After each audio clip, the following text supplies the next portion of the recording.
Pemirsa, setelah sempat ditiadakan MTQ di Aceh Utara selama 3 tahun lalu dengan alasan COVID-19, kini Pemkab Aceh Utara kembali meniadakan pelaksanaan musabakah tilawatil Quran di tingkat kabupaten dengan alasan tidak memiliki anggaran. Ketua DPRK Aceh Utara, Arafat Ali, menyebutkan dirinya sangat menyesalkan atas sikap yang diambil oleh Pemkab Aceh Utara, mengingat MTQ ini juga merupakan salah satu upaya peningkatan SDM masyarakat. Sebelumnya, dalam rapat panitia, anggaran DPRK bersama tim anggaran pemerintah daerah atau TPAD sudah membahas agar anggaran untuk MTQ dapat dimaksimalkan. Menurutnya, pelaksanaan MTQ merupakan bagian dari menumbuhkan semangat generasi Qurani secara berjenjang di seluruh pelosok desa yang ada di Aceh Utara.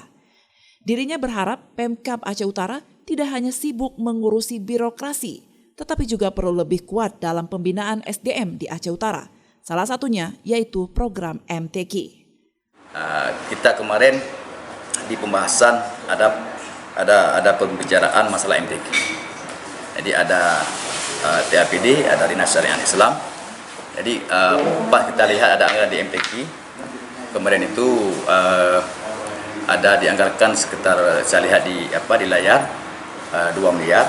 Cuma karena ada PMK-nya, ada surat dari Kementerian Keuangan pengurangan dana transfer, mungkin dikurangi lah sedikit lah dana MTQ. Nah, waktu itu kita sampaikan kepada Syariah Islam dan juga ada APD bahwa harus ada MTQ. Ada MTQ dan berapa biaya yang memang dibutuhkan. Ini kan karena kekurangan anggaran kan bisa disederhanakan pelaksanaannya. Jadi disampaikan ke DPD, ya kita duduk dengan DPD. Kalau memang itu alasannya, saya rasa nggak logika. Kalau sama kami DPR bisa disampaikan ini nggak ada anggaran, bisa kita kurangi di mana sedikit-sedikit kegiatan lain untuk kita fokuskan ke MTQ. Nah, supaya kenapa? Ini kan pembangunan SDM. Pembangunan SDM sangat sayang.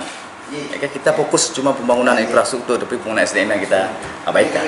Nah, ini kan bukan kita salahkan karena saya rasa dengan seleksi di tingkat kecamatan ya maksimal, tapi kurang maksimal. Dan juga harapan masyarakat kan dengan bangganya kan bisa melihat langsung anaknya antar kecamatan untuk berkompetisi di tingkat kabupaten. Kalau misalnya alasan kekurangan anggaran. Dari Aceh Utara, tim liputan melaporkan untuk Puja TV Aceh.